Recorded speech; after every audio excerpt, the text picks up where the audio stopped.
prepare the financial statements because on Thursday we will have final exams. And of course, as accountant, you need to do the trial balance, knowing how much debits and how much credits you have. After about a day of working, it was already about 10 o'clock in the evening. I found out that there was a difference, and the difference is 3 cents. Now, it's a big trouble. 3 cents. If it was 100, I don't worry much. If it was 1,000, I don't worry much. But 3 cents is a big problem to me. How will I be able to find the 3 cents? Summarizing it. And we were using that old Olugiti machine that you have to encode the interest, pull it out, and so it was already late at night. Did the trial balance again. The trial balance was long, perhaps it reaches that piano right there. Made another one, 3 cents is still the difference. Did another one, and so the time now, I was using my right hand to fold the Olugiti machine, and then encoding here, so you will hear the tick-tock and all those, noise in that office that evening. 3 cents was still the difference. I slept about 4 o'clock that morning. By 6:30, I was back in the office. And he said, "June, can we print the financial statements now?" And I said, "No. It's unbalanced." The whole day I worked. Night came, 3 cents was still the difference. Looking back and forth with more than 2,000 accounts manually, it's a big problem. Another day came, the 3 cents was still the difference. The second night, about 10:30 in the evening, I decided that, no, I cannot do this now. I asked my friend, my buddy, and I said, "Could you please help me? Let's go down to the vault." And he said, "What? What shall we do there?" I said, "Help me to pray." Went there and prayed, and I said, "This is crazy. It's 3 cents. I already told our friends, our fellow workers in the business office, we will contribute. And it is easy to contribute. Let's give June 10 pesos to pay the 3 cents. But no, you cannot pay 3 cents with 10 pesos because it's the difference in the records. So I told him, please pray and pray seriously. I prayed seriously that evening. And after that one, I went back to my desk, did another work, go over all the accounts, and did another trial balance. Still the 3 cents was there. And I said, why don't you help me look into all the tables and drawers that we have in the business office. Look all through the tables and drawers. And by 1 o'clock in the evening, we found out one of the ledgers that was taken by one of our fellow workers. And the 3 cents was there. I found out the 3 cents credit difference. 1 o'clock that morning. The balancing figure of 3 cents was found. Let me tell you, brothers and sisters, this morning. As Ecclesiastes 12, 13, and 14 was read this morning, that we are all accountants, whether you are a farmer, a doctor, an engineer, because Ecclesiastes 12:14 says, "For God shall bring every work into judgment.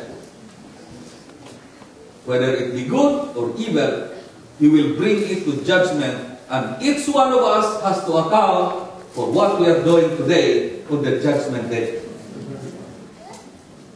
Do you realize that you are accountants before the Lord now? You might not be an accountant of the conference, of West Park Manor, or of any business organization here on earth. But I do believe that you are an accountant of your own self. I am an accountant of my own self. I am an accountant of my own self. Yes, you are an accountant. An accountant, by the way, should be fearful because God will bring every work into judgment, whether it is done in secret or whether it is done in the open. So what are you doing now? These past calamities that happened might give us the idea that God is really coming soon. I could remember in the 70s, there was a little quake in Mindanao, the southern part of the Philippines. And when the Sabbath came, the elders stood up and said, "Brothers and sisters, this is now what we are waiting for." God promises that one of the signs of His coming is what? Earthquakes, wars, and rumors of wars. Are there rumors of wars now? So when I look at my mails, the UN was already, trying to look at Libya. We just have noticed Egypt's problem and all the rest of the Arab world. These are rumors of wars and wars. Are these not the signs of Jesus coming? When I had my Bible study when I was 7 years old, the person who gave Bible studies to me told me that when you hear this word, remember Jesus is coming soon. But you have to lift up your eyes, heads, because your redemption draweth nigh. So be good accountant of your own self. Because all of us, according to Romans 3 verse 23, have sinned and have come short to the glory of God. And Romans 6:23 says, the wages of sin is death. All of us should die. When you commit sin, the Bible says, you have to die. Thanks be to God today, because Jesus Christ came at the cross of Calvary. When you account for yourselves, you have to die. Thanks be to Jesus Christ, who allows Himself to die at the cross. And Jesus is your balancing figure today. Jesus is your balancing figure today.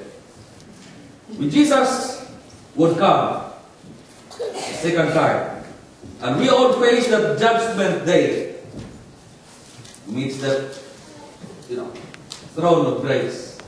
Jesus would say, when the devil or when Satan would say, "No, that person is mine," because he committed sin. He did this and all this, these things. But Jesus would stand by you and me and would say, "No. He has been paid by my blood at the cross." Because we know today that Jesus is our balancing figure. Jesus is the balancing figure. I'd like to look at the basic equation that we are using in accounting, by the way, where assets equals liabilities minus, or rather, asset equals liabilities plus capital. Okay? What are assets? What you own. Anything you own is, let us say, it's an asset. Anything you owe are your liabilities. So if you own a house, and the house is, let us say, 300,000, but you have a liability of 285,000, your capital is 300 minus 285 is 15,000. That is asset equals liabilities plus capital, or asset minus liabilities equals capital. So this is it. Now, when we look at assets, by the way, we have current assets, the fixed assets, and in current assets we have cash. Okay, I like cash. Hold that. Okay? Because if you go to receivables, might be your creditors might not pay you on time. So, but if you have cash, that's liquid. You can use it anytime. And as an accountant, I'd like to see my books having cash. And by the way, one of the principles in cash is the impressed cash system, whereby the cashier would have to deposit to the bank intact and as is the day he received the cash or the next banking day. What does it say? He has to deposit to the bank intact and as is cash that is received by the cashier. And how he will deposit? Every day. Now let us look at our lives today. How many times do we deposit to God? In the morning. For example, when you wake up in the morning, have you deposited to God your thanks for the blessings that you received throughout the day? I like our study this morning because the leader tells us